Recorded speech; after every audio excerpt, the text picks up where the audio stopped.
the other day, I was on my commute home from work, and was on the bus, and there was this young lady that was sitting in front of me, and she made me feel so old.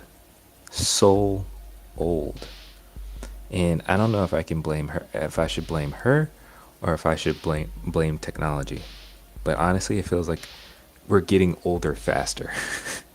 Like I think about like my parents or like my grandparents and stuff like that. Like some of the signs for getting old were kind of like, oh, you see grandchildren, or you know kids that you used to see in church or whatever are older, and oh well they have kids now too or whatever. Like certain things change and you start to feel old, right?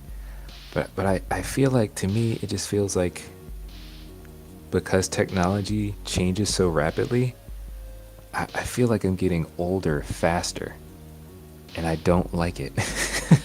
I don't like it. Whatever she was doing, whatever she had going on, like she was playing some kind of game on her phone. It kind of looked like she was in Discord doing something. I couldn't read it or see anything, so I wasn't like seriously eavesdropping. But she was doing some. It looked like coding, like she was just coding for fun. And I was like, "What the hell is this girl doing?" And I feel so bad, and I feel so outdated. Like, how am I supposed to keep up with this? You know what I'm saying? Like, I can barely keep up with TikTok, and that just makes me feel old. And at the same time, it also feels like time is going faster. Like it feels like things are speeding up. And as much as I want to keep up with stuff and be, technologically uh, sound and aware, because the industry that I work in, like audiovisual stuff is rapidly increasing. Even if you're doing content creation, if you're online, YouTube, TikTok, whatever the things are, you kind of got to keep up, because if you don't, you'll get left behind. And of course, AI is making stuff even crazier. But it's possible to keep up. It's possible to stay there. But it just feels very fast. But yeah, I found this article from CNN that I think kind of matched what I was feeling. That it seems like time is really speeding up. And so I just wanted to share this article real quick, or read through this article real quick before I start playing games. Because again, I honestly feel like time is speeding up, and like, what do we do about it, right? So this is from CNN. This was a couple of days ago, earlier this week. It says Earth is spinning faster, leading timekeepers to consider an unprecedented move. Haven't read the article yet, but I saw the title and I was like, this is interesting. It says Earth is spinning faster this summer, leading astronomers to notice that some days have clocked in at slightly less than the standard 24 hours. Earth is spinning Earth is spinning faster this summer, making the days marginally shorter and attracting the attention of scientists and timekeepers. July 10th was the shortest day of the year so far, lasting 1.36 milliseconds less than 24 hours, according to data from the International Earth Rotation and Reference Systems Service in the U.S. Naval Observatory, compiled by timeanddate.com. More exceptionally short days are coming on July 22nd and August 5th, currently predicted to be 1.34 and 1.25 milliseconds shorter than 24 hours, respectively. The length of a day is the time it takes for the planet to complete one full rotation on its axis, 24 hours or 86,400 seconds on average. But in reality, each rotation is slightly irregular due to a variety of factors, such as the gravitational pull of the moon, seasonal changes in the atmosphere, and the influence of Earth's liquid core. Interesting. Sorry, this is really nerdy stuff. As a result, a full rotation usually takes slightly less or slightly more than 86,400 seconds, a discrepancy of just milliseconds that doesn't have any obvious effect on everyday life. However, these discrepancies can, in the long run, affect computers, satellites, and telecommunications, which is why even the smallest time deviations are tracked using atomic clocks, which were introduced in 1955. Some experts believe this could lead to a scenario similar to the Y2K problem, which threatened to bring modern civilization to a halt. Does anybody remember that? Like, Y2K was such a big deal. Uh, I don't know. I don't know. Hopefully it's a long time, and hopefully that will actually never happen because that's kind of scary. I don't want to be chucked out into space. But yeah, if it's supposed to be like Y2K, oh, that's no fun. Atomic clocks count the oscillations of atoms held in a vacuum chamber within the clock itself to calculate 24 hours to the utmost degree of precision. We call the resulting time UTC, or Coordinated Universal Time, which is based on around 450 atomic clocks and is the global standard for timekeeping, as well as the time to which all our phones and computers are set. So all of our time is set off of 450 atomic clocks. That's interesting. I did not know that. Time to some degree is relative, right? So we could be riding in a car together or riding on the same street together and experiencing a situation and looking at life differently, and time will feel different. For somebody, that car ride might feel like it's taking forever. For somebody else, that car ride just went by quickly. But again, it's interesting. I don't know, maybe it's just me, but again, time feels like things are going rapidly. And I've heard this before from elders who say, after you get to a certain age, it just seems like time just goes by really fast. I wasn't expecting to actually feel that, and I don't like it. I don't like it. What is causing Earth to spin faster? The shortest term changes in Earth's rotation, Agnew said, come from the moon and the tides, which make it spin slower when the satellite is over the equator and faster when it's at higher or lower altitudes. This effect compounds with the fact that during the summer, Earth naturally spins faster, the result of the atmosphere itself slowing down due to seasonal changes, such as the jet stream moving north or south. The laws of physics dictate that the overall angular momentum of Earth in its atmosphere must remain constant, so the rotation speed lost by the atmosphere is picked up by the planet itself. Okay, so to compensate, the Earth spins faster. So that's actually a real thing. Oh, wow, Mother Earth is fascinating. Similarly, for the past 50 years, Earth's liquid core has also been slowing down, with the solid Earth around it speeding up. By looking at the combination of these effects, scientists can predict if an upcoming day could be particularly short. These fluctuations have short period correlations, which means that if Earth is speeding up on one day, it tends to be speeding up the next day too, said Judah Levine, a physicist and a fellow of the National Institute of Standards and Technology in the Time and Frequency Division.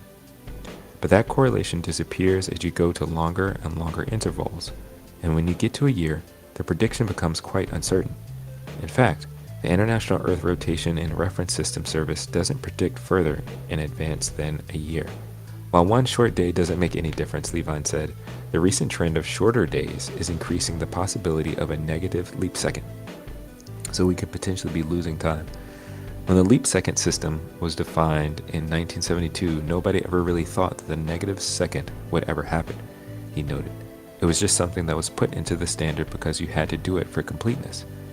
Everybody assumed that only positive leap seconds would ever be needed, but now the shortening of the days makes negative leap seconds in danger of happening, so to speak. The prospect of a negative leap second raises concerns because there are still ongoing problems with positive leap seconds after 50 years, explained Levine. There are still places that do it wrong, or do it at the wrong time, or do it with the wrong number, and so on. And that's with a positive leap second, which has been done over and over. There's a much greater concern about the negative leap second because it's never been tested, never been tried. Because so many fundamental technologies systems rely on clocks and time to function, such as telecommunications, financial transactions, electric grids, and GPS satellites, just to name a few, the advent of the negative leap second is, according to Levine, somewhat akin to the Y2K problem. The moment at the turn of the last century when the world thought a kind of doomsday would ensue because computers might have been unable to negotiate the new date format going from 99 to 00. This helps calm my experience of feeling like I'm getting older faster. Knowing that, quite literally, the Earth is spinning faster, that means time is speeding up. So that means we are getting older faster. But I am curious to know, like, in the article it was talking about how all of those technology and systems that are dependent on time? Like, what if time just stopped? Like, what if time ceased to exist? Time as we know it, right? Like, obviously, the sun, rises and sets and stuff like that. We still have our days. But what if we weren't bound by a clock? What if we weren't bound by an atomic clock? What was it, 450 atomic clocks? Like, how much would our perception of ourselves and the world around us change? To me, that would be freeing. So there's this song that I really like by Outkast. I can't play it, obviously, because of copyright infringement. But let me pull up the lyrics. The name of the song is Chronometrophobia. But yeah, this is off of the Idlewild album that was tied to the movie too. And I always liked this song because in essence it means a fear of clocks or a fear of time. And for me personally, and I know I'm getting ready to transition into video games, I hate games that are timed. Like any game that you can run out of time or you have to beat a certain clock or whatever. It's so frustrating because you get so trapped, right? Like, I don't like that. And it sucks that I think generally speaking, our lives are like that, right? Like we're forced to have to fit in to a certain time frame all the time. Whether it's, I got to wake up and go to work at a certain period of time, or I have to achieve something at a certain period of time or whatever. Like there's always this controlling dictation from this clock, whether that means you're getting older or you're just running out of time with people that you enjoy in your life. It's just, to me, it can be really, really frustrating. So I really like this song. And I think it kind of ties in again with the idea of like, maybe we're getting old quicker. Maybe the earth is spinning quicker. But again, what if we just got rid of the clocks altogether?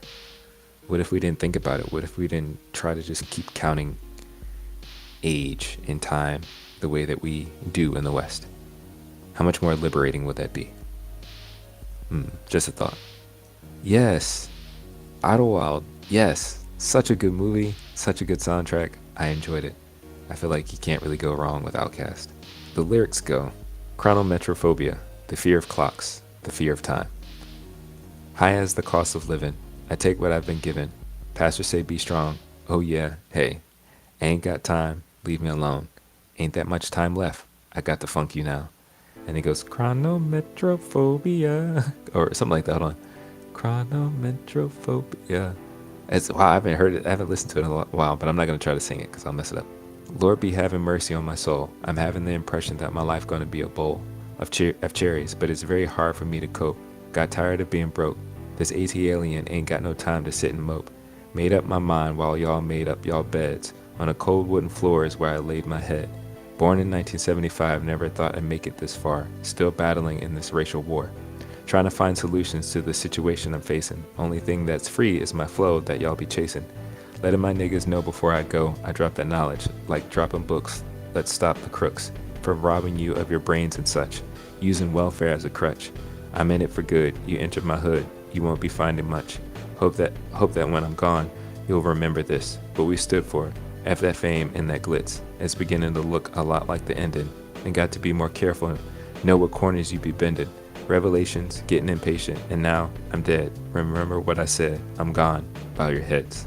Again, the movie itself was just really good, right? The movie itself was really good. But again, this song in itself is just dealing with time and endings in this case, because if I'm not mistaken, this was Outkast's last album together as a group. And so that transition, like all things come to an end, right? And so again, thinking about time, being afraid of time, having to deal with time can be a struggle, right? Or at least, to me, I feel like it can be a struggle. But, it was just that thought. I spent a lot more time on that than I thought I was going to. But yes, thank you for listening to my ramblings about time and about getting older. You let me know in the chat or in the comments later if you're watching the replay.